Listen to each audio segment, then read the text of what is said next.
everyone, and welcome to another episode of Perspective Checks, where I sit down with friends and folks from the TTRPG community to talk about all the things we love, embrace, and yes, critique about this shared hobby and community. Today, I am joined by the author of the Fandamentals blog, where she analyzes all kinds of media, from TTRPG actual plays to books, TV, and more, a media minor after my own heart, as well as theater, live production, and game designer, Ciera, a.k.a. RagePandaPajamas. Ciera, thank you so much for coming on. Thank you. I'm not the author of Fandamentals. I am a author of Fandamentals. A author on Fandamentals, yes. I realized my grammatical error there. But regardless, they can read your essays and posts. And you know what? Should probably point them to your Patreon as opposed to... Any of them. Any of them. We'll talk about that later. Time. Yeah, we'll tell them where they can find your writing in a bit. But thank you so much for joining. I'm excited to chat. Yeah. As somebody who, it's kind of funny, it's tangential to a tiny little like end of the month like idea brainstorming thing I have. I call Mining Media, where I watch a show or I read a book and I'm like, let's talk about how this can be gamified. You watch the gamified version of things and go like, how well was this translated, right? Yes, I put a lot of work into like, what is the intention here? Where are we going from here? And I've been also trying to explore like, how well did you engage with the game and the mechanics, or did you like fully just disengage from the mechanics? And are you doing that on purpose? Like, that's the kind of stuff I get real sicko about. Okay. Oh, well, one of the points I did not send you in my outline might touch on that, and we'll get to that in a bit. Yeah. But before we get into our topic, which I kind of jumped the gun on, I have to start this interview, if it's okay with you, with the same three questions I ask every guest that I have on. And the first is it's the origin story. It's the simple question, just so people get to know you and you know, where you started. How long, I like to rephrase this as, how long you been a nerd? But how long have you been playing TTRPGs or been around the hobby? I have been around the hobby since, I keep saying 2020, but there was a short spoof. I don't know what the word is, but a very short time where I played a one shot or attempted of Vampire the Masquerade, and it did not go well because we were trying to play with a bunch of video game people, and nobody understood what was happening or what we were supposed to be doing, and everybody ran off and did their own thing, and the poor person that had to run that. Well, we were talking before I hit record, you're like, well, I'm a theater person. You picked the right game. Vampire the Masquerade is the theater kid game for sure. Yeah, but I'm not a big vampire person, weirdly enough. So I'm like, and I was also really grim, dark, and like, and the person who was running it was trying to be really grim, dark, and the other people wanted to be goofy and fun, and yeah, it was just not the right time, right place, right people. Gotcha. And you know what? That would have been a great segue to talking about intentionality and nailing. Did you actually provide that? Did you actually nail that experience? I agree, though. I think like there's so many times where with my home group, I have one player who loves the grimdark and he loves to play the sacrificial character and the trauma character, and then I have another player who will just draw cartoon wieners on the virtual tabletop we are playing the whole time, and it's like, never mind being serious, this is not what we're doing, you know. Which is why that's the home game, and we can do that. But that's funny that you say that. I feel like that's a genre, and I think that honestly really all genres require the buy-in. I think that has to be a thing. But to answer like the core of your question. Oh yeah, sorry. We're already on a tangent. You're already gone. So in 2020, obviously, like I've been working as an AV technician for like 4 years at that point. And so a lot of my work was random hours. Like we would find out week by week what my hours were going to be. So like sitting down at a regular table was nigh impossible. 2020 happened. All of a sudden, nobody's doing events anymore. So yeah, sure, why not? Let's do a D&D campaign for funsies. And I got so hooked and obsessed with all of this. And I was like, what do you mean this has been here the whole time? And I didn't know that it existed. Yeah. And then one fateful evening, somebody said, hey, you want to watch, since we're all into D&D, y'all want to watch Critical Role? They're starting their third campaign. Oh. And I was like, sure, why not? And I was sitting there and I was like, I know these people from somewhere. This is not the first time I have seen these people before. And it's not what you think it is. I've met them in person. Cool. And I had no idea who they were. I had no context of what was going on. I was at a convention in 2015, and I was sitting there having lunch because I was like a technician for a group of improvisers, whatever.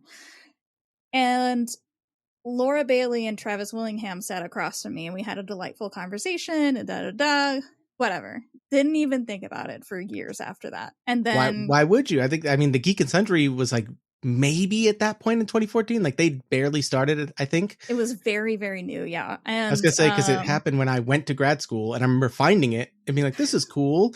And that like rekindled my whole thing. But go ahead, that's amazing. So go ahead. And then that same event, that same convention, this is an anime convention, like which again, reason they're there. Yep. Yeah. They had a performance, the improv troupe had a performance, and one of the guys that was supposed to perform with them had to drop out, and he was like, you know what, like, I'll get you guys drinks to make up for it. And so I go down and meet them, and that's Matthew Mercer that I had drinks with. And the best part, so I don't tell this story to be like, look how cool I am. It's just that like actual play wanted me in 2015. The signs were there. Yeah, the signs were there, and I just kind of ignored it and thought that, no, I'm going to be a serious Broadway lighting designer. I don't need to look into these guys who are nerdy D&D players. Yeah. Here I am. And now they're performing on those stages, right? Yeah. Yeah, exactly. Yep. That's awesome. Well, and that makes sense. I have a theory about it's funny having a lot of conversations, monthly conversations with folks on this series has been amazing because I get to talk to people from the hobby and the community and hear all kinds of takes on where people started and where they came from and what they value and like the moments that solidified it for them or the things that they are still trying to like make happen.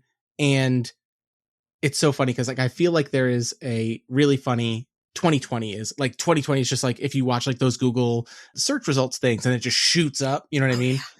And I feel like it's interesting to see people's experiences and expectations when somebody's like, I played once in like middle school in like 2008 or whatever. And either I was hooked and I never left. And I'm like, okay, I know the flavor of nerd you are from this conversation to I bounced off it and I came back in 2020 and I'm like, I know the flavor of your nerd you are. And then I found it in 2020 and I'm like, okay, I know what, you know what I mean?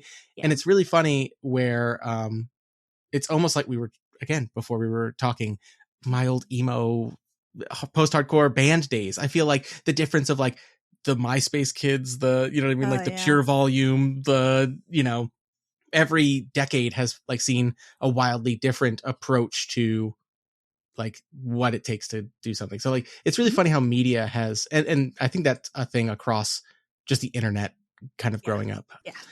Anyway, we went off a little bit of a tangent there, but 2020 is a peak time to get back into it for sure. Mm-hmm. COVID did not do a lot of great things for the world, but I do think it did great things for TTRPGs. Yeah, absolutely. I'm going to tweak this question for you, or you can answer it in its original flavor. The second question we always start with is, what have you been playing lately? Or for you, if you want to talk about what you've been consuming lately, like what's been your jam? I wanted to go with what I've been playing lately because, I mean, at the core of what we're doing is still TTRPGs. And so, like, it's still an important aspect of it. And lately I have been a real sicko for solo games. Yay! Yeah, absolutely. Big sicko for solo games. I subscribed to the +1 zine. Oh, yeah. So I've been getting too many. My partner is like, please stop buying things. No. It's not going to happen. Sorry. We will play them all. We will do every one of them. Every single one. I've played Death of the Author, a couple of Wretched and Alone, Endling.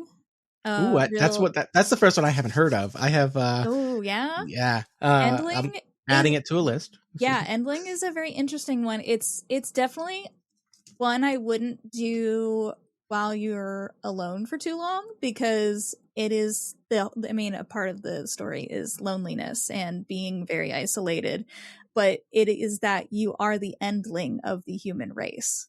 Oof. Okay. And you are slowly discovering it over the course of the game. Yeah. Oof. Rough. Okay. But I love that vibe. Right? Adding to wish list on itch right now. All yeah. right. Nice. And then on top of that, I've been playing a lot of Tales from the Loop. It is my new go-to game as far as as if I'm running a game, I'm pulling out Tales from the Loop, because that game speaks a language I speak as far as running games. So it felt natural. I do personally, I think it's the best Year Zero engine game, because I feel like the simplicity of the Year Zero engine vibes with the setting of Tales from the Loop best out of all of those games that they use it for, personally. Yes, absolutely. Also, the vibes are just great. I'm one of the few. I think I'm one of the few defenders of the TV show, which felt like it went nowhere. But again, the vibes were immaculate, I think. Yeah, the vibes were great. The Electric State was a rough time. Yes. Don't watch that. Don't know. I'm going to go ahead and say that was the casting choice. Yeah. Electric State. 100%. Well, that and the writing, but the graphics, the visuals were stunning, but the writing was also where were we going with this? Anyway. Yeah. All right. Well, that's great. That's a good list, and thank you for Endling added to a list for me. Big solo, obviously a big solo person here. So, all right, and so this is time for my totally smooth segue. What are we talking about today? Actual play theory. Yeah. Okay. I like that. We're going. That's a huge umbrella that we can get somehow deep and also just totally skirt the the deep dive on at the same time. Yeah, exactly. We're going to go on some tangents, but that's great. So I do think starting from very recent is a good place to start, because it kind of gives us here's where we are. Right. And we can go as far back into the past as to we have that because of X if we want, or we can also use it as a springboard to here's where we are. What are we still missing? Do you know what I mean? Right now, there will be a question at the end of this. Right now, the AP scene has in my opinion, a really blurry line of friends at the table. And I mean that both in how that podcast plays and also the style of production that is just, we leave all the side table talk in. We talk a lot about the game and the mechanics and don't edit that out so people understand what we're doing with this game, all the way up to fully produced audio drama where I don't even know if there's a game being played until one person's like, roll me a d20. And by that, I'm very much thinking Worlds Beyond Number kind of style production levels. And I don't think there's a wrong in either of those, but even across that spectrum, I think production value and effort varies wildly. So I want to ask you, as somebody who thinks about this critically, what are some of your big indicators of maybe quality or pet peeves, no matter where on that spectrum a show falls? Well, the big indicator for me is, if you're going to make any of those choices, why are you making those choices? And do they support the story you're telling or what you're trying to say with the story? Or does it fight against it? And what are your goals? That, I feel like I say that probably 3 times a week. What are your goals? Because that's the big indicator for me of where I'm going to jump off into how I'm going to think about what you're doing and how you're doing it. If I'm going to get real nitpicky, my biggest nitpick about any show is, did you level out your audio? Because sure, I know that there's a lot of audio engineers that are just going to be vigorously nodding their head and smacking the table right now, that if you haven't tested your podcast in a car, if you haven't tested it with headphones, and if you haven't tested it with speakers, even the shitty speakers on the Google Home or whatever, if you haven't tested all of those different modes, you are missing most of your audience, because you could be sitting there listening on your super expensive headphone set, and people aren't going to ever hear any of those things you're doing. And there are a lot of podcasts that I really, really love that I cannot listen to in my car because I cannot hear so much of the like small bits or small nuance, or one person is just really soft spoken and you didn't match any of the loudness. So this person's real down here, this person's up here, and I'm constantly having to level out for you. Please level your audio. As you know what, I feel a little called out right now. Not for the work I do on my solo, like my actual podcast, Rene Plays Games. I'm very meticulous about, and I try my best. I use headphones and I do listen in the car, and I haven't thought to use like my home speaker thing. Yeah. But I know that again, as a musician, I remember sitting in studios where the producer would be like, the engineer would be like, cool, we're listening on these like really expensive studio monitors. Okay, like let's real quick rip a CD of this, go throw this in your car and tell me if like, is this hi-hat too tinny, like, or whatever, you know what I mean? Yeah. And obviously when you're doing less with audio, with like just vocal tracks and stuff like that, where I'm starting to feel called out is unfortunately for my my friends are the DMs After Dark is a streaming group that has been playing for the last like 5 years or so, and they pretty much just stream and they rip and they upload to YouTube. And it's really funny, the audio rip that the person who runs the Twitch stream and everything like that, they have their audio levels really great. And then they send them to me for the podcast. And for some reason, I can never get their voices to be the same because he rips it in one track. I'm like, send me the multiple tracks. So yeah. Anyway, called out. Multi-track is a big asterisk there, because if it's not multi-track, you get good luck. Like at that point, you know, it's funny. So the app we're using right now, this may get cut from the episode, but it's relevant to what we're talking about. Mm-hmm. The app we're using right now is a website called Squadcast. Yeah. And it got bought out by another company, and now that other company is Descript. Like, don't use Squadcast, use Descript's Rooms feature. Yep. And I did for 2 interviews with this. I cannot export multiple audio tracks from Descript's Rooms, and I banged my head against my desk. Like, why? I spent hours being like, why can't I do this? Why? What do you mean? Like, there's two people from 2 totally different locations. Why did you not capture this in 2 tracks? So it drove me nuts. And there were a couple episodes that I had to put way more work into editing just because I'm crazy like that. But that's why I still use Squadcast. I'm like, I don't care that you're not supporting this anymore. I get 2 tracks. Thank you very much. Yeah. It does make a huge difference. So, okay. Yeah. And intention, we talked about this a little bit already, but like intention absolutely matters, right? I think that, Friends at the Table wants to tell a story that is about the game. Like, they change game systems regularly. So not having the game almost as a relevant, like, pillar character in the room, in the conversation, in the story, is a big part of it. And they're also super collaborative. So leaving all of that table talk in is important, because it's not Austin Walker writing this and the players experiencing it. It's everybody gets to contribute to the narrative equally. So you need all those conversations. Whereas actually, I'm going to jump in our outline here and talk about Worlds Beyond Number as my other end of the spectrum, I think.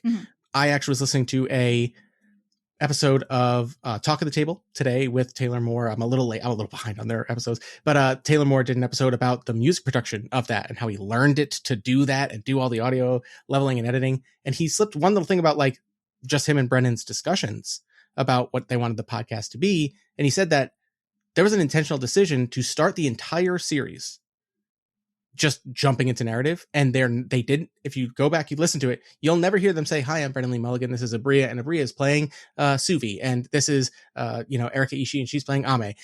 They don't do that. What every other table does that. Like, "Hi, here's us as people playing a game for you with a story." They're like, "Nope, story. Period. This is a drama. You're getting it, right?" That's what they wanted, and that's why it dives right in and it becomes this drama. It's like the audio drama side of things. It's to immerse you into the story, because the moment that you realize that there are you hear the "I am playing this" and it gives you a very different vibe, which unfortunately is mostly connected to like content creators, and that's a very different. I don't want to say cheapens it to say, "Oh, this is my name and this is who I'm playing." There are reasons to do that, because there are a lot of like accessibility reasons to do that. Like, especially if 2 people sound very similar, but in that situation, they wanted it to be a storybook. It's a storybook sounding kind of story that they're doing. So yeah, you're not going to open up with, I'm blah, blah, blah, and I'm doing this. Yeah. It made me realize how much I fall into the camp of, I want to be a person who makes it feel like you could pick up this game and play it right now. Like that's my goal with my podcast, right? I'm not pretending to be a good producer. I just want to be a inspiring player. You can do this too, you know? Mm-hmm. So yeah, that's pretty interesting. And I had a bigger question of your personal opinion. Like, where do you feel like the purpose of an actual play is? Is it to balance both game and story, or I think that we've probably answered that already with you're like, it's about the intention. It's about what you're trying to provide. Yeah, I don't think, I have a kind of a looser definition of actual play than I think a lot of people. I put this on Blue Sky I feel like it was more than a week ago, where I asked people to define actual play. And outside of the obvious, like, people being really specific about the word actual for some reason, and I know the reason, but still, or people bringing up the fact that it was not supposed to be an entertainment thing or whatever from the Forge. Yes. That's great. We can put that aside. The other thing that people really honed in on was unscripted. And what my opinion is that is not entirely correct. And the reason why I say that is because then you are taking, then like, what do we say when we're doing a journaling game? How is that unscripted? Can you call that unscripted? Yeah, and the prompts will never change, right? There is a script. It's just not necessarily linear. Or that's a good point. That's a interesting caveat. And it's like, there are actual plays that are semi-scripted and are semi-improvised, but also scripted at the same time. And so like that line is kind of blurry. And so I do think of actual play being a little bit more broader than most people would, but just because it's more interesting when you're thinking about meta studies. So yeah, well, and I also think that it helps legitimize it a little bit more as a medium, right? To convey storytelling, right? Mm-hmm. For the longest time, like, media has changed crazy, even if you just think of 100 years, right? 100 years ago, 1926, silent pictures, right? Like, were there even, I think we were at the beginning of silver screen, yeah, 20s or 30s. Yeah. Right. Movies with sound, right? Like that combination. Mm-hmm. But like, really, we're talking like books, pennies, what are they called? Like, penny dreadfuls, like, I mean, like all these little things. And then, all of a sudden you get audio, you get radio, you get radio dramas. Radio dramas were huge. And that's effectively still what we're doing, really, is what we're doing. It's an evolution of that. But then you get screens, and every leap kind of broadens, what's capable, what you can provide, but also, storytelling at its core is one kind of thing, right? And I think actual plays, by leaving that door wide open and saying not necessarily unscripted, not scripted, it could be audio, it could be video, like Twitch streams, like Critical Role is an actual play, and it's, an incredibly ridiculous set, and the level of production that goes into that is so high. Speaking of, I guess that's a good segue to this next question, which is, there's no really wrong answer to what is actual play, but audio versus video. Obviously, video does things that audio can't, and the level of work that can go into a simple just overlay on Twitch and we're sitting there playing, to scene transitions and graphics and things like that pop up and change regularly, is huge. And audio, you're not limited to just hit record. There's sound production, there's music, there's all this, environmental effects. Do you see like a future divergence between these formats, or like, do you think that some are better, one is better than others for certain kinds of actual plays? Yes and no. So my first two like media studies Patreon posts were focusing majority on audio drama and taking theory from audio drama. The two books that I referenced are both by Tim Crook, who is an expert in media studies in the UK. And one of the things that he really pushed on, and I really attached myself to, was the idea of the imaginative spectacle, in that radio and audio drama and like no visual. He kind of like pushed, and this is TW, but he said this is not a blind medium. And what he meant by that is that there is an element of these like mind theater when you are listening to an audio drama or a radio drama. And so while yes, I'm not getting the exact visual reference that you want me to get, but I can get the like lived context within myself. And one of the examples that I used was Kendrick Smith. There was a more recent episode of Our Lives in the Wood.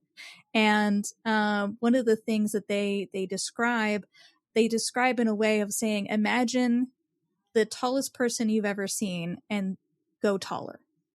And I thought that's perfect to illustrate what I was talking about, because it is like, I'm not telling you, oh, they're 8 foot tall. Well, that's a lot harder for me to imagine than the tallest person I've ever seen and then making them taller. And it's like, oh, that makes way more sense. And I can use my lived experience and my own imagination to understand where you're coming from. And it's not important how tall the person is. What's important is the imposing figure and the feeling of being next to somebody that tall. Mm-hmm. And so that is something that like, but also I make the argument that even if you add video, you are still doing elements of audio drama while you are running in a video. That I think that my opinion is that video actual plays are best when they need that visual a little bit.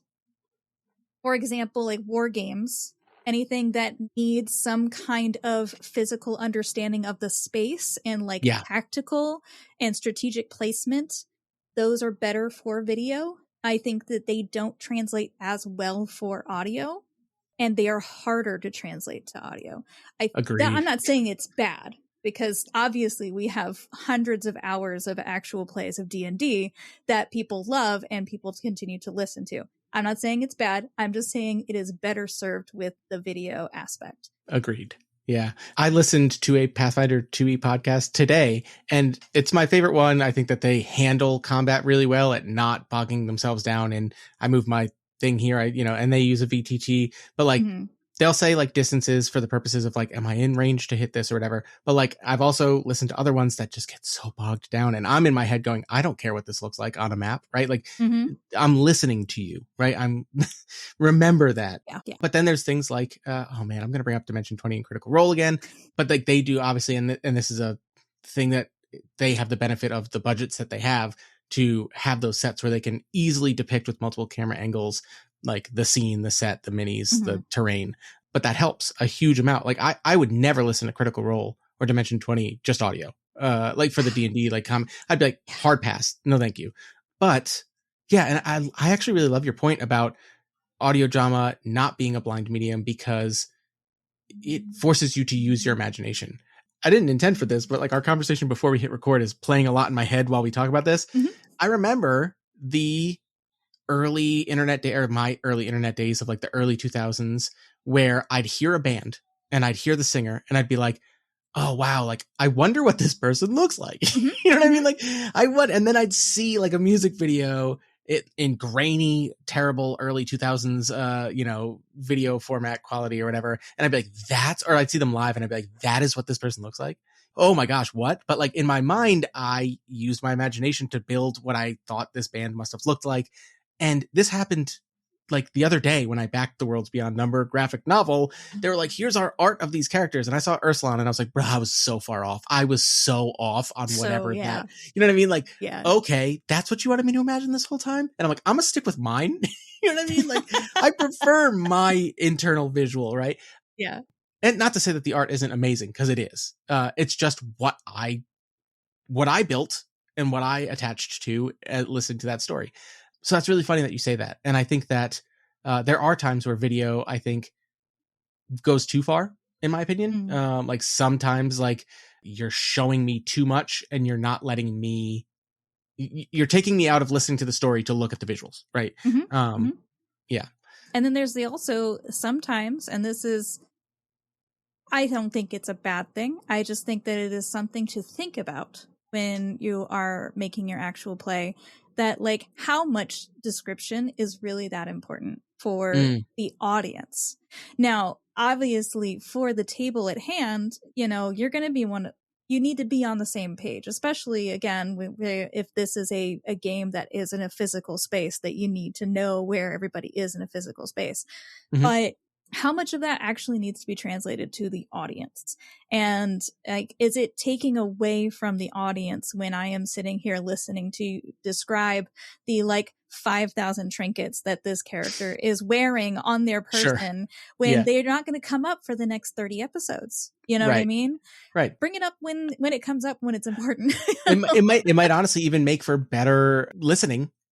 Internalization or you know, thought of that character to be like, I'm covered in so many trinkets you can't even figure out like what might come out of a pocket at any time, so that way when you pull something out of a pocket in the future, you're just like, I have had this the whole time.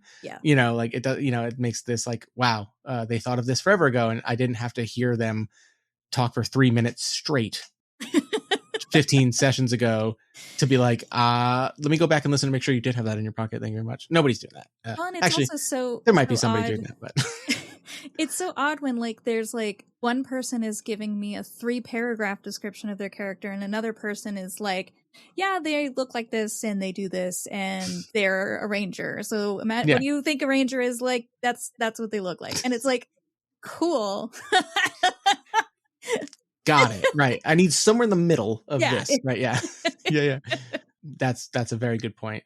I have a question for you, and I'm gonna leave. We're gonna go back in time even further, right? So if we started in, here's where we are now, and we have the spectrum of, you know, mic in the middle of a table to full blown audio production to video production. We've gone back podcasts before we even get there. Before that, there were like play by post and play reports. First off, do you consider these actual play? I do. Yeah, I crazily enough do. Yes. No, I think I agree with you. In fact, I have been finding and have been adding to a future maybe essay, I don't know, about people who take it further and take like they basically like make a novel out of their own games. Yes. And I'm doing that right now. Yeah. I have like 5 or 6 like NeoCities websites that people are just, and like I'm pretty sure they have no idea that I have their website saved in a bookmark somewhere. Creeping on them. Yeah, keeping up. Yeah. No idea. Haven't even looked for them on social media or anything. I don't think some of them are even on social media. That's awesome. I really want to talk about like how I do think of that as like an actual play. And let me put out there what I define as actual play, just so that like some people can future people can reference this. For me, actual play is playing a game and making it the foundation of a media or an art media to be shared with an audience. I'm going to I like that definition a lot, actually. But does that make commissioned character art actual play? No, because it's not playing of the game. What if it's art of a moment of play? See, that would be cool. I'm down for that. Because then we're talking about graphic novels. Yes. Oh, RPG. Interesting. Yeah. Okay. Yeah. That's interesting. And actually, you know what? I kind of love I've floated this idea. Okay, here comes everybody listening to my podcast, everybody who listens to my podcast is going to groan, and he's doing it again. I have a lunch game at my work that started with 3 people who just saw me prepping D&D, and they were like, what are you doing? I was like, role-playing games. And they were like, can we do that at lunch? And I was like, we have a 45-minute lunch. No, we cannot play D&D in 45 minutes. But I have PBTA games, and we can probably have a decent session in 45 minutes twice a week and make a game. That table has ballooned to, as of today, 13 characters. Wow, and we switched to Daggerheart, which was probably a bad idea for that many characters. But we wrapped up a 3-year campaign, campaign 1, and I'm writing a book of it. I'm writing a trilogy of it, like canonizing the events and like taking what we played and turning it into a book. It's going to be my first try at writing a book. And I've joked with them, like they're co-authors. and that's not a joke. Like, they are going to be listed as authors of this book. I've joked about putting out like a secondary thing, or maybe even in the back, like an appendices that is like, here's this moment. Here was the role. Like, I don't remember them all, but like, here's how this was mechanically handled. And this is the scene you got out of it. And I think that would be pretty cool. And it, it was interesting to hear you say that people doing novels that like that is effectively an actual play. And it is like, we can't go back and record what we played for 3 years, but I can give you the story. And is that not the same if we played it? I'm not changing major events, right? Interesting. And it's just kind of funny the way that like it's so easy to define theater, right? Like, it's in a space. It's a lot easier than actual play, in my opinion, because actual play has so many more variables involved. Yeah. When like in theater, there is a script, there are actors, there is a stage. Yeah, curtain, there are a few outliers, absolutely, but the large major, I got a degree in this. When you exactly, you'd see it and go, I know what I'm looking at here. I know what I'm looking at. I know that this is theater. But one of my favorite things that people talk about, I've heard multiple people tell me this, that how do you define porn? Oh. You know it when you see it. Yeah. And that's kind of, where's that line? It's like, nope, no, we cross it. We cross that line. Yeah. Yeah. And that's kind of how I feel about actual play, is like, I don't know, man. I just know it when I see it. Yeah, sure. Yeah. This didn't do it, but that did. That's it. Yep. Yeah. We're just going to keep going in our time machine. We're going to keep going back real quick. Crazy to say, let's go back 10 years because my brain does not accept this as 10 years ago. But roughly the beginning of Critical Role, they're still in their campaign 1, but we're also talking about balance arc of the Adventure Zone, right? Like, I feel like audio wise, that was the huge spike of quality when it comes to an audio actual play with Griffin's soundtrack and score for that, and what they did with like nonlinear storytelling and all this stuff. Outside of like the Mercer effect, which is more for GMing than actual play stuff, are there still good, or I guess, are the things that these big shows have done, right? Your Critical Roles, your Dimension 20s, your Adventure Zones, all this stuff. Are these still good references and practices to aim for people starting out? Or do you think that they've become an errant expectation for like the media? Brennan Lee Mulligan has a great quote that he did on Many-Sided Media where he basically like was talking, well, I don't know if it was Brennan, but somebody on that podcast was talking about how do you go and watch a football game? Because we were talking about football earlier. We were. And we're talking, and for the record, everybody, we're worldly. We're talking about soccer. Okay. Yeah. All my international listeners are like, fuck yeah. And all of my American listeners are like, get out of here. The actual football, not what Americans think is football. Not pigskin. But when you watch football, do you have the idea that you can go home and play that exact scenario at home? I certainly cannot. I certainly cannot. So why are you watching Critical Role and thinking I can do exactly that at home? Yeah, let's go set up 15 cameras. Why are we thinking that? Why are we putting that that kind, like, I don't go watch a Broadway performance and think I can do that. Right. Obviously they have the resources. Obviously they have a production team. Obviously they have a lot more of access to things. They're in LA. That's like a whole step that I don't have, obviously it's going to be very different. And so I think that it's more to do with just anxiety of people now, oh no, now I have to do this. No, you don't. You really don't. But also, why is it that we assume that there weren't people playing to that caliber of like characterization and voices and everything before Mercer decided, oh, sure, hey, let's record this?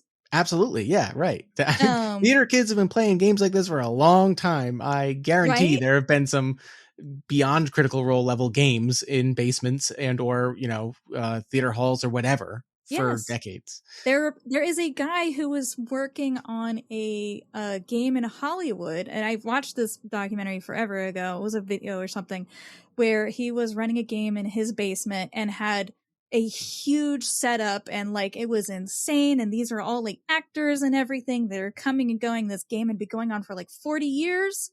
Oh yeah, I've heard of this game. Yeah, and I'm like, yeah, this is Mercer didn't do this. What I think if I was going to say anything happened from the Mercer effect, quote unquote, was more that we learned that to really start identifying the different kinds of play that people have that aren't just part of the mechanics. That outside of mechanics, there are still styles of play that different people can come together and have at different tables. And that means that maybe this table's not right for you, but this table is right for you.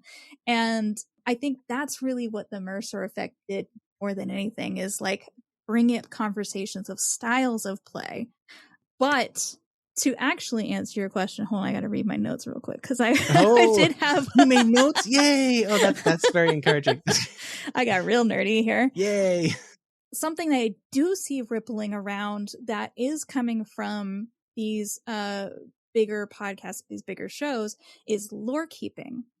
More and more people are getting down with like, hey, do you mind being the lore keeper, and actually showcasing the idea of like broadening and taking some of the tasks away from the showrunner, the DM, the recorder, the guy who also does the editing, the person that does like contribute. Somebody else taking some of that off of the plate so that you get a better story, you get a better product at the end, because this person isn't burning out and like, 5 episodes in is like, you know what, never mind guys, this was great, this was fun, that didn't totally happen to me. Right. Yeah, I've been in those where it's just like, I did so much work and I feel like nobody bit a single lure I had hanging out, and it was like, okay, I'm just gonna keep I agree. And like, especially when you're doing something for an audience, it changes a lot of how it cannot be a one person show, right? It cannot be your only job is to show up and play your silly character. It's, hey, we're all part of this cast, right? Like audio, video, however you break it down, right? Like we're all doing whatever we can to make this as engaging of a story as we possibly can.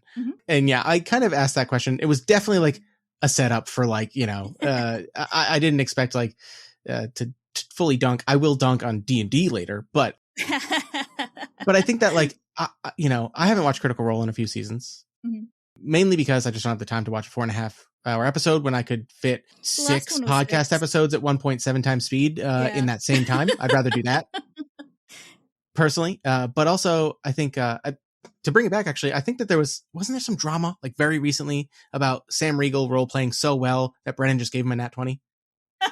And like you were just talking about how different play styles become a thing that people can realize, oh, wait a second, and I think there were certain people who were like, if you're just going to rip the mechanics out, but it's like, that's not, the number one rule is this game is whatever you want it to be. Like, it would feel worse if you were like, that was freaking incredible.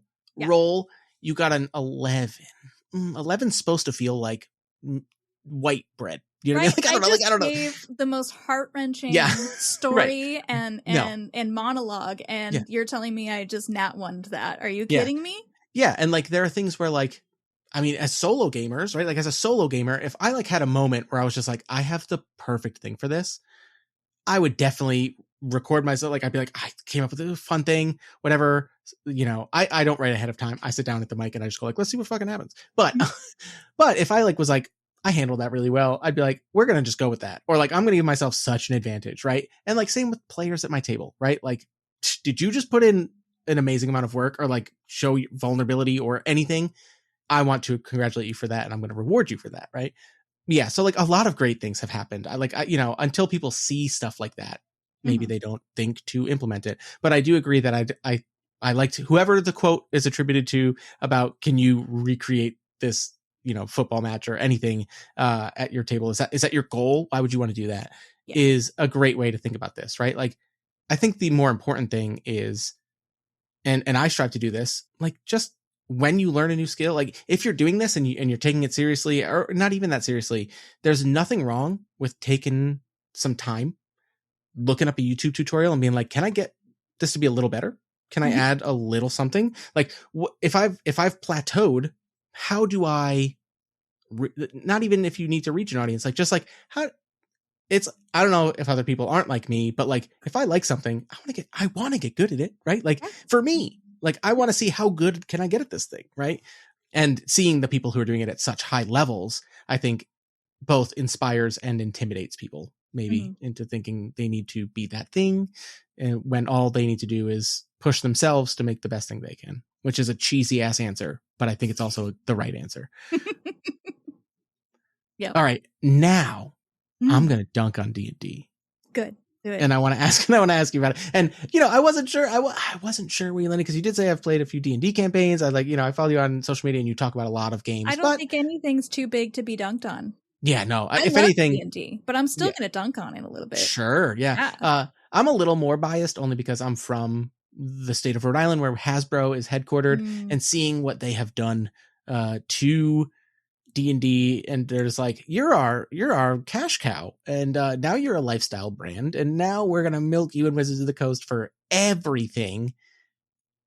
Makes me very angry, just personally. But dunking on D&D, I'm a big fan of variety. I think that no one's gonna be surprised to hear me say, like, one of the things I say is go play more games, right? Like, it's in my like little, I paid a friend of mine to make a song that people are going to hear at the beginning and end of this episode that's playing the games you should be playing, the games you should be playing, the games you should be playing.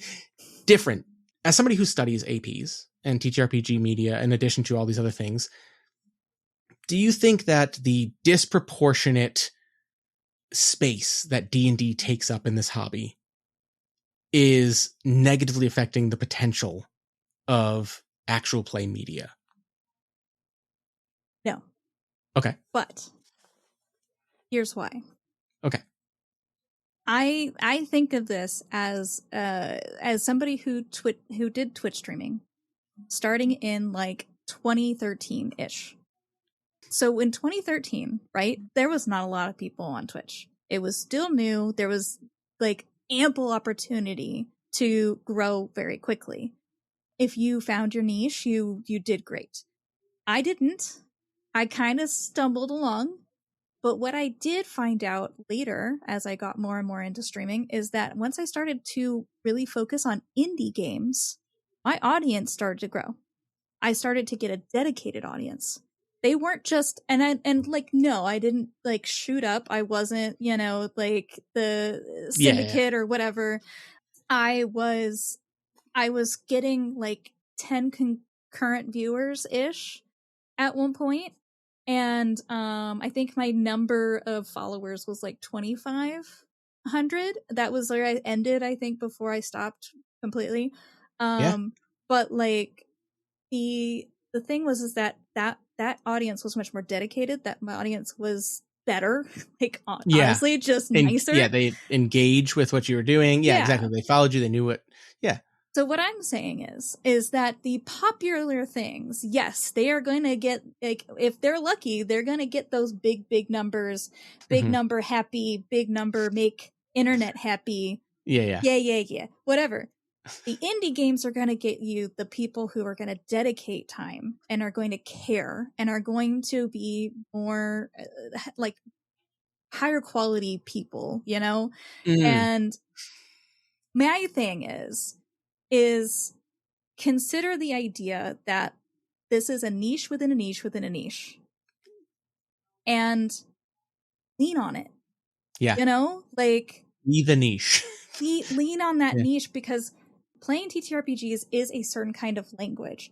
And speaking as somebody who got into actual play, starting with a D&D actual play. And that was my first time playing any kind of game. And it took me a couple of years before I started really getting into other games.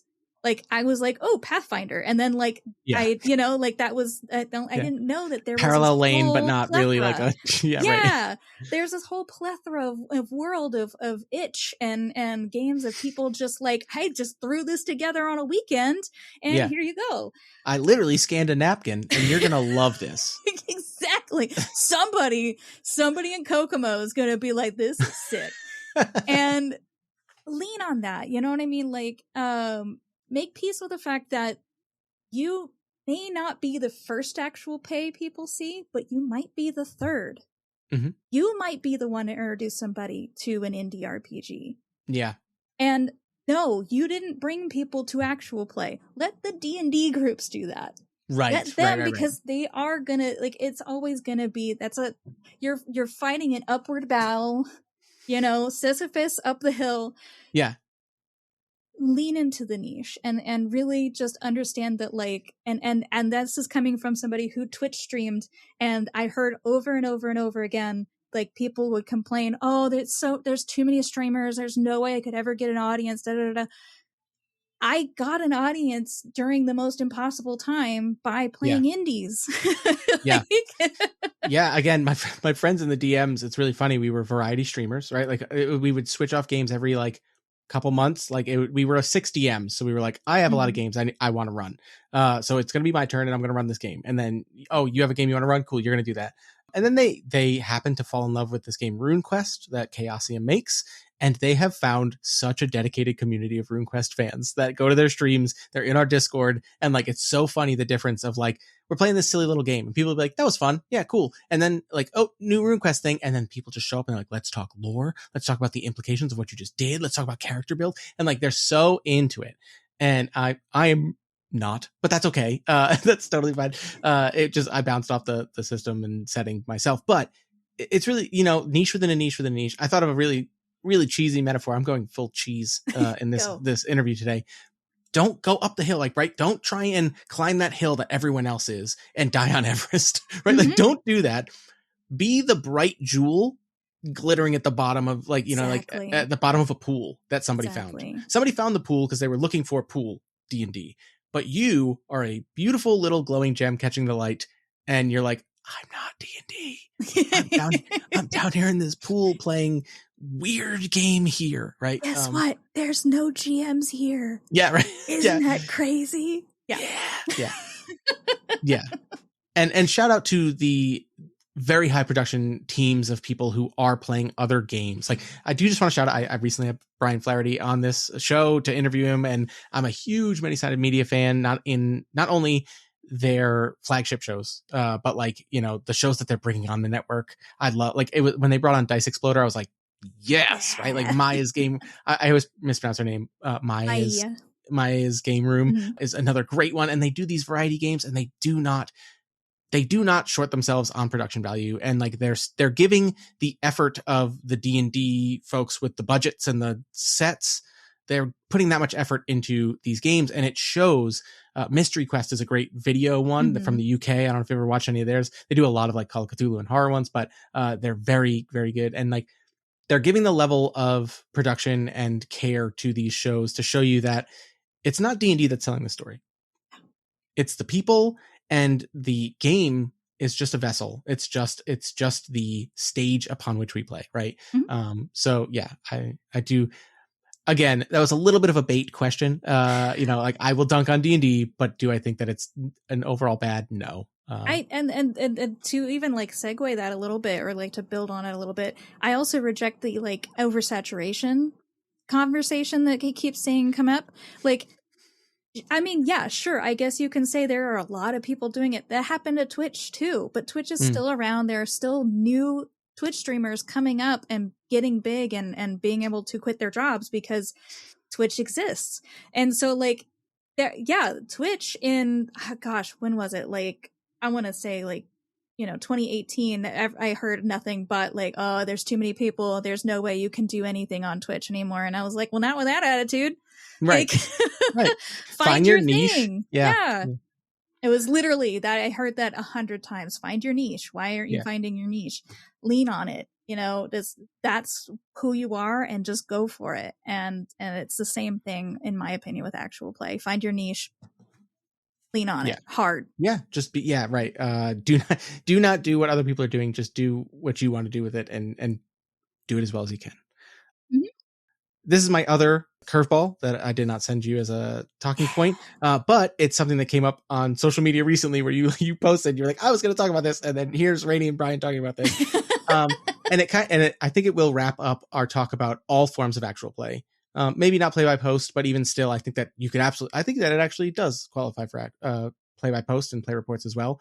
You were talking about the importance of an actual play to find a way to translate those like powerful, emotional, meaningful moments for not just the players at the table, right? If you're doing video, you can see when a player is in it, right? And they're feeling something that's happening because of, like, the bleed is, you're watching it. Okay. But translating those emotional, those powerful moments from the players at the table and the characters in the story to whatever medium you are putting it out to an audience to consume, finding ways to somehow convey that. Yeah. I'm not going to ask, is there a secret sauce, right? But I guess the question is more like, have you noticed, is there something that those who can do that well, those who succeed at it regularly, is there something that they do, or is there something that helps? Or I think that, let me think of this. It's a big question. I know. This is one of those things that this is why I have stacks of books that I am currently love to see it going through and reading, because these are the kind of answers that I want to look for in my search of media studies. And I do want to harken back to Tim Crook, that like there is a lot of conversation that Tim Crook talks about of like innovation in radio drama and in audio drama. And there was one play that he talked about, and I'm not going to be able to find it in time, but the play was all being told by one perspective, one person. And it was all in it. All you know is that you're in the water, and all you hear is the rushing waves. The whole time it is a person recounting their life and how they got here as they are drowning. Oof. And it is such a and just I haven't even gotten to be able to find it yet, but just reading how he recants it, it's like I can imagine how that emotionally could really pull on you. And I don't think there's a secret sauce. I think it's just like practice and skill and figuring it out of like what works for you. And this is where I'm going to go into a little bit of theater and sports. Yes. Oh yeah, we did say we were going to bring this up. Sports is theater, everybody. Sports is theater. When we were talking about this, I was talking about funding of the arts, but you know, sure. Yeah. Yes. Sports entertainment and actual play actually should talk to each other. Like, we should make friends, and we should shake hands, and we should really like spend some time together, because let's be real, like when you step into to watch a football game, right? Again, we're not talking about American football. We're talking about football. When you step into the stadium to watch a football game, they have all these little rituals that you go along with. Even American football does this, right? Like, especially college. College, they have these little rituals, and that everybody gets all hyped up and pumped into. There's gotta be more ways that actual play can kind of pull from the sports entertainment in that same way, because again, you're talking about like the emotion of like, I just got a critical hit on this situation that it's huge. How do you convey that, especially through, just audio waves? Well, let's look into what the sports entertainment is doing, and why are people like sitting there and like why is it that like my dad can sit and watch a game and like get so emotional about what's going on? Yeah, me in the World Cup right now, like watching countries I've never been to, and I'm just like rooting for them so hard. Yeah. I was watching Norway today, and I was like, and every time they're rowing, I'm just like, row. That is such a cool one too. That must, I want to be in the stadium, and like, I feel like my hair would stand up if I was like going against Norway and they have a whole side of a stadium just rowing and like grunting in unison. So cool. Right.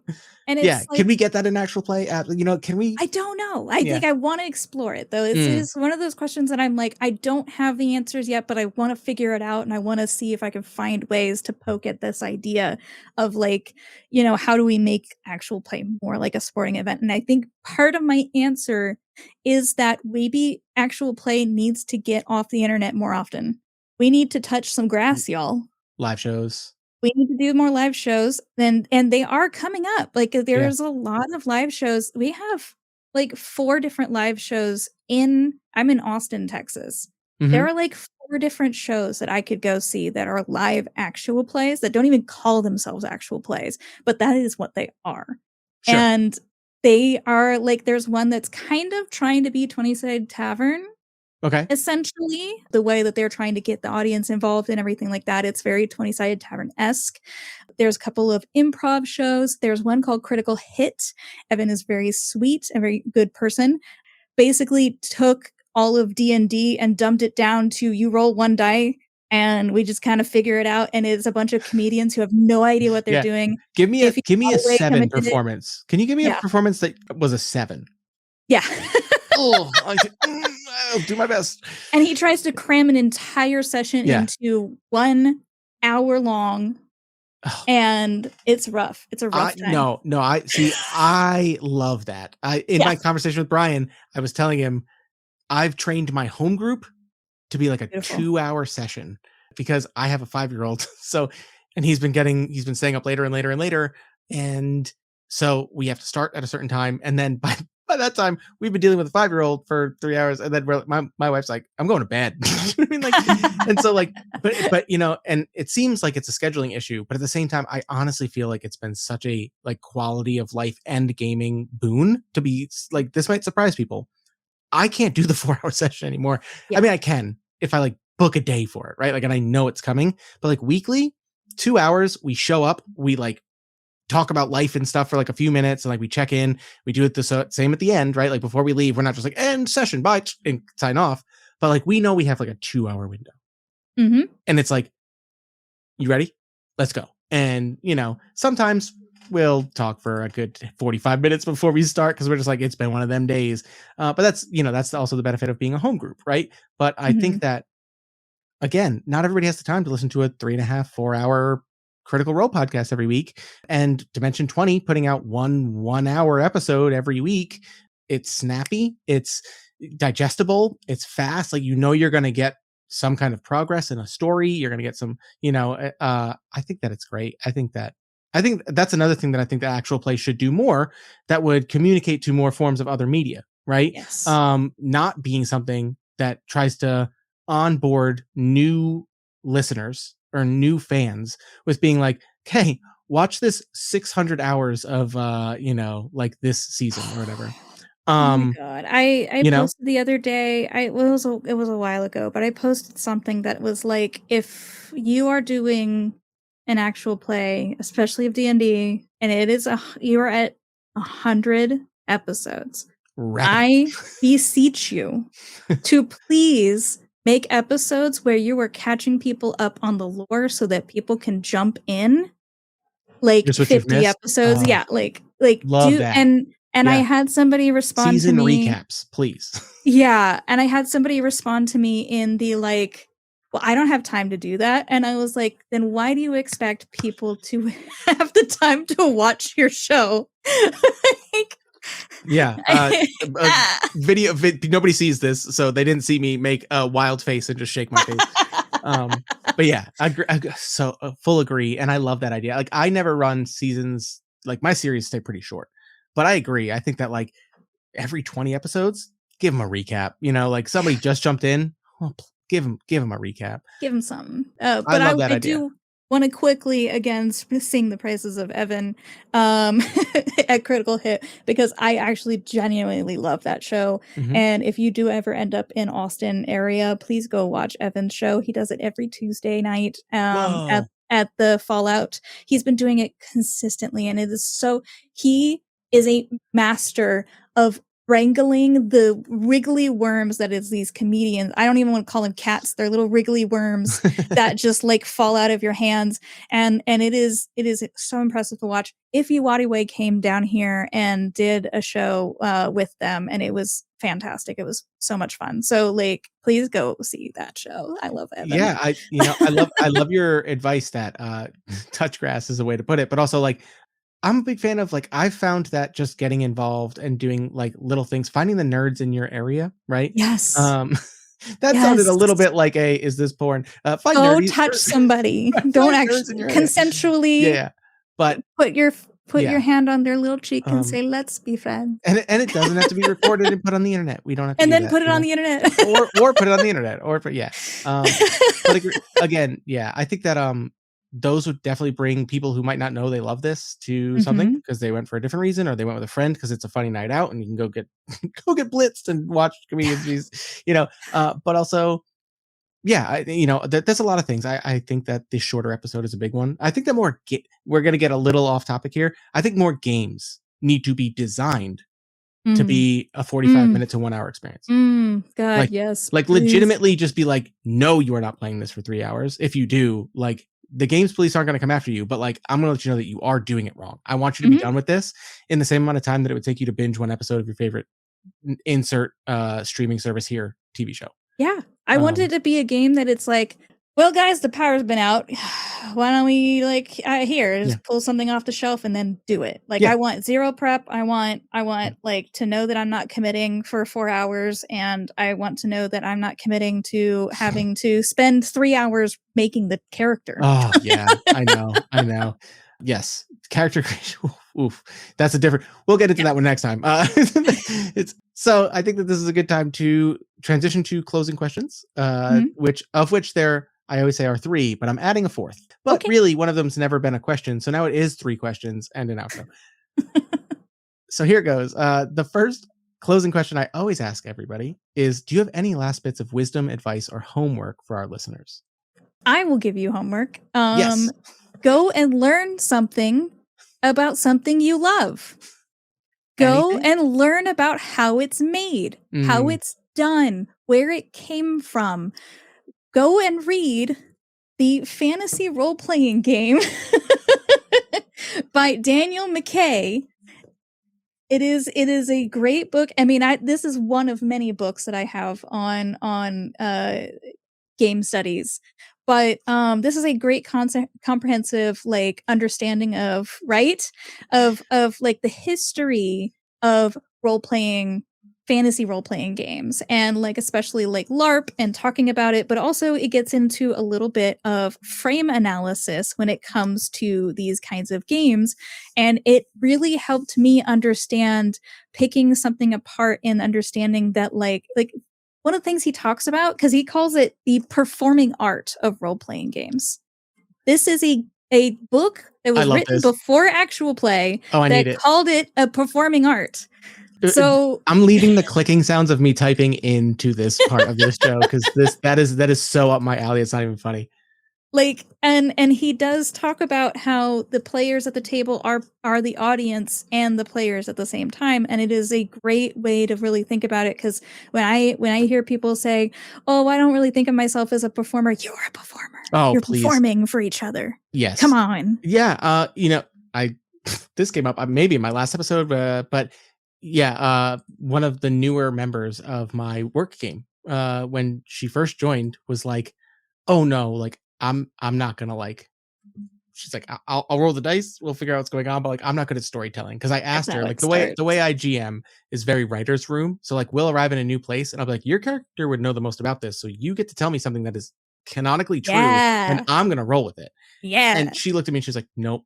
I can't do that." And I was like, "No," and I was like, reawaken the child brain. Like we're literally making stuff up. Like you got this.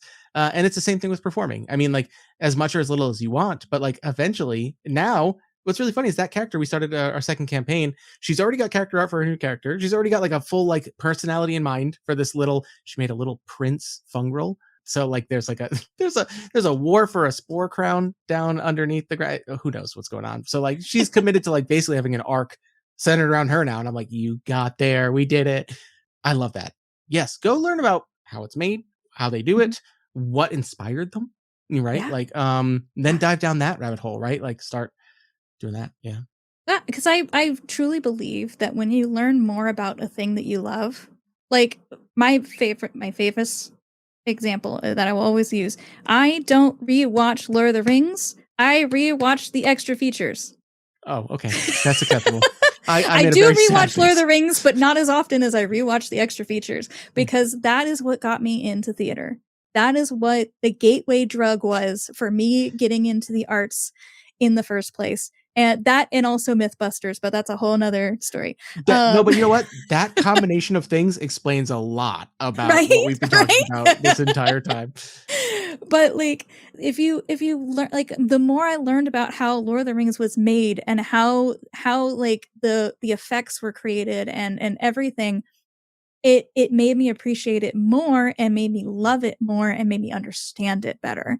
And so if you learn more about how these RPGs are made or how these actual plays are made, go watch the extra and behind the scenes features of Dimension 20, because my God, that team is amazing. It is really incredible. I love Rick Perry. I love everybody on that behind the scenes team. I can't wait to someday maybe see the studio.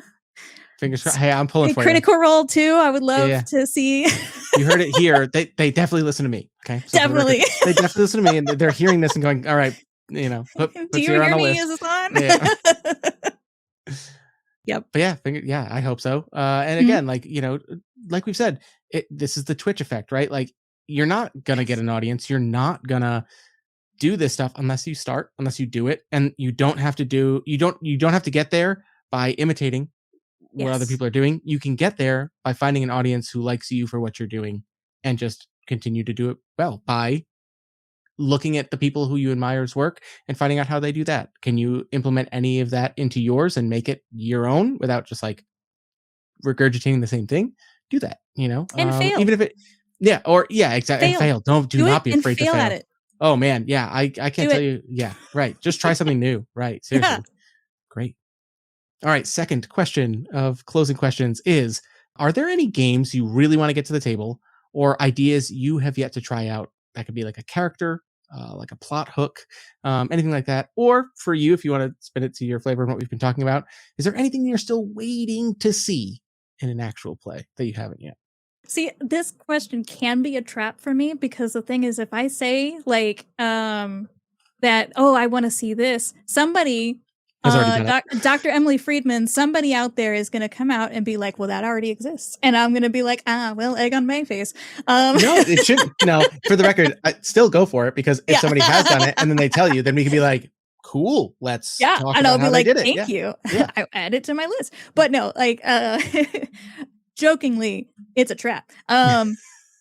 But one of the things I would really love to see more of, if it doesn't already exist, is episodic, single plot structure, episodic actual play. Like sitcoms, like things that like the one episode is the whole thing. There's the whole plot point, and I can just jump in like the 40th episode and still kind of follow along with what's going on. Are there any of those? I don't know. Now, see, this is a challenge I want to accept, right? Big time, because and it also forces, it's just a series of one shots, but with recurring characters, right? Mm-hmm. What's funny is I've been kicking this idea around with my wife, that she's like, I'm ready to like do a full podcast, and I'm like, yes. And what she wants to do is she wants to make a Call of Cthulhu character, and I told her we'll do Call of Cthulhu sessions with people we invite. So it'll be like your character every time, and then a guest or whatever, and we just do this thing. And would there be advancement and like callbacks? Yes, but if they're separate things, it's kind of like that, right? Like it'd be like Scooby-Doo-ish. I will self-insert myself a little bit. There is I did do a kind of I tried to make a semi-episodic. It was 3 episodes. I butchered the game. I'm so sorry to the people who made Flabbergasted. I'm so sorry I butchered your game. It was my first attempt. I've done it too. Yeah. It was my first attempt. I'm so sorry. But we called it Class of 2005. It was a group of, I don't know why I keep doing shows about kids, but I keep doing shows about kids. But it was a group of kids in high school, and they were just going about their daily day hijinks of being kids. And each episode was its own story arc, and it had a beginning, middle, and end, and a conclusion. And like, yes, there was an overarching plot, which was like a couple of kids had like crushes on somebody or whatever. It was like very sweet little overarching plot. But for the most part, each episode were kind of stand on its own. And it's on Game Master Monday if you feel like looking for it. Game Master Monday is great. Definitely go subscribe to their YouTube channel and definitely. their podcast. It's great. You hear that, Grant? No, I'm a big fan. Yeah, it's in my rotation for sure. I know you're listening, Grant. So no, and you know what? And I like that. Even though we said sitcom and episodic, every sitcom has an overarching season plot. Mm-hmm. Usually, like there's usually an arc to any of them, except for maybe Seinfeld, which never had like anything going on. Which has not aged well, by the way. Tried to introduce my wife to it because like it was just the comedy of like my kid years, and we started watching it, and I was like, you know what? And it is a dying thing. Like we really don't see those kinds of like single episode story plots anymore because we have the bingeable TV, and it's like, yeah. Well, and that's by design, but that's again just for another day. But I think in a TTRPG, it might be the medium to bring it back.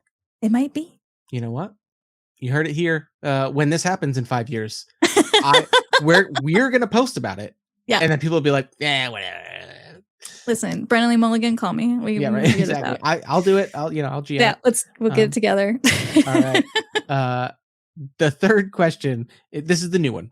And you kind of already have done this, but if you have another one, do you want to recommend me a book, TV show, or game for me to try out, or movie or something? Hold on. I have another book. Because my TBR is literally hundreds deep. I'm pretty sure I legally qualify as a library at this point. Watch Us Roll. This is a series of essays about actual play. All right. Shelley Jones. Yeah. All right. Shelley Jones. It is a series of essays. There is Evan Turner is one of the people who contributed to it, but there is a number of essays. I will let you guys know it is a lot about Critical Role, but that is because that was the dominant, thing to use as an example. But it is very interesting in like if you want to learn a little bit about history and a little bit about people who were already in game studies looking at actual plays and analyzing them. Added to my wish list. Love it. All right. Great. And then see also Emily Friedman's book when it comes out. Yes, on its way. Yep. I think she posted recently of like her holding it, I believe. So it's getting close. Is that correct? It's so close. I don't know. I don't know if about I think it might have been the finished transcript. I think it's still in peer review. Okay. And editing number 2, but I don't know. Yes. I mean, it's an actual play academic. Wow. It's been a while since I've gotten my master's degree, but I can English. I wish I could get my master's degree. I have too good a job. it was not, for the record, mine was not in English, so I have an excuse. There you go. All right. Well, thank you for everything. I got a list of some new things. I think this was a great chat to talk about critically thinking about, no pun intended, I guess, our shared hobby, this world of making things for people on the internet, stories, telling them through games, and how all of this comes together. So, Ciera, tell people about what you've got going on and where they can find you out in internet land. You can find me on most social medias. I have made it my mission to take over every social media with the name of RagePandaPajamas. So it's not that hard. No one wants the name, but it's a good one though. It's a very good one. I'm the only one. So you can find me pretty much most social medias, but I am most frequently on Blue Sky and Threads. I eventually will have a series called Bookworms coming out that we are starting recording this coming weekend. We've already had session 0 and everything for that. That's going to be great. I don't want to give too much away because I don't want to jinx it yet. Yeah. So I haven't started recording yet. You can see me on the Fundamentals where I post the bulk of my writing. Hopefully, eventually, someday, more places where I will pitch eventually. I don't want to just be a one-trick pony. I will be at Gen Con for sure. I am actually running a panel and will be in at least one other panel. Ooh, I will tell my friends who go every year. I'll be like, you got to go. At the very least, I'm trying to make it one of these years. We'll see. We'll see. Yeah. Again, 5-year-old. I don't know how I can. Maybe he's going to be old enough that I can drag him around. We'll see. Maybe. Yeah. Just strap him to strap him to the front and be like, this is your world now. For the record, he knows all about TTRPGs. He calls them Daddy's Dice Games. And he crashes every home game where we're playing via something like this. And he knows. And he comes and he's like, let me roll a die. I'm like, you got it, dude. So he knows. He's on his way. I'm making a game for like 6-year-olds. So we'll see if that gets off the ground. All right. Sorry. Gen Con. Gen Con. I'll be at Gen Con. I will be at PAX U a little late, but I will be there. And you will find me eventually on Roll for Tentacles. I am in 2 of their actual plays. One that is finished recording and should, I think, coming up soon. And then another one that we are currently recording, which is using Kane, the horror yes, I've game. seen this. Yes. Yeah. I've seen the cover. I can think of what it looks like. Yeah. Yeah. The first one we did was Mothership. By the way, call me anytime you want to do horror sci-fi. I'm in it. That's somebody. I have a reputation among my streaming crew that I somehow always wriggle out of playing the horror games. And it's not that I'm not a fan of horror. I think it's just that I'm bad at it. I love it. I will play the bad character. I will play the character you want to die. I'm in it. See, I will happily play the character who is dumb enough to die. You know what I mean? Like, that's me. Yeah, like makes the bad decisions. Yeah. That's the fun part of playing horror. Yeah.